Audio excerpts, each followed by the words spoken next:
আসসালামু আলাইকুম রহমতুল্লাহ। আশা করি আপনারা সবাই ভালো আছেন।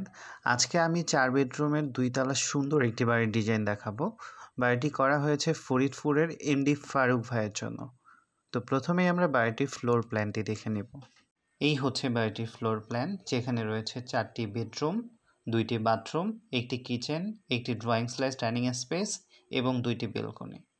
বাড়িটিতে প্রবেশ করে আমরা 23 ফিট 4 ইঞ্চি বাই 12 ফিট 5 ইঞ্চির বড়সড় একটা ড্রয়িং স্ল্যাশ ডাইনিং স্পেস পাচ্ছি এবং সামনের দিকে 2টা বেডরুম পাচ্ছি 11 ফিট 3 ইঞ্চি বাই 12 ফিটে এবং সামনের 2টা বেডরুমের সাথে 2টা অ্যাটাচ বেলকনি রয়েছে। এখানে আমরা কমন বাথরুমটি পাচ্ছি 5 ফিট বাই 7 ফিটের এবং ডাইনিং স্পেসের পাশেই পাচ্ছি আমরা কিচেন রুমটি 7 ফিট বাই 7 ফিটের এবং পিছনের দিকে আমরা 2টা বেডরুম পাচ্ছি, যেখানে একটা বেডরুম দিয়ে বাড়ির পিছনের দিকে যাওয়ার জন্য একটি দরজা দেওয়া হয়েছে এবং এই বেডরুমটির সাথে একটি অ্যাটাচ বাথরুমও রয়েছে 5 ফিট বাই 7 ফিটের। পিছনের 2টা বেডরুমের সাথেই ওয়াল ক্যাবিনেট সিস্টেম করে দেওয়া হয়েছে। তো এই হচ্ছে বাড়িটির পুরো ফ্লোর প্ল্যানটি। এখন আমরা বাড়িটির 3D ভিউ ডিজাইনে ব্যাক চলে যাব।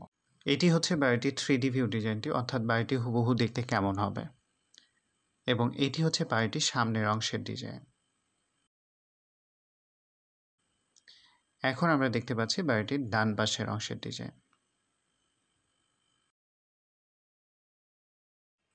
আপনারা যদি এই বাড়িটির পুরো ডিজাইনটি পেতে চান, অর্থাৎ column layout plan, foundation layout plan, কলামের সাইজ কত হবে, কলামে কত মিলি রডের কয়টা করে রড ব্যবহার করতে হবে, বিস্তারিত সব ডিজাইনগুলো যদি পেতে চান, সেক্ষেত্রে আমার সাথে পার্সোনালি যোগাযোগ করতে পারেন। অথবা আপনার স্বপ্নের বাড়ির ডিজাইনটি যদি আমার দ্বারা করে নিতে চান, সেক্ষেত্রেও আমার সাথে পার্সোনালি যোগাযোগ করতে পারেন। আপনারা সবাই ভালো থাকবেন, সুস্থ থাকবেন। আল্লাহ হাফেজ।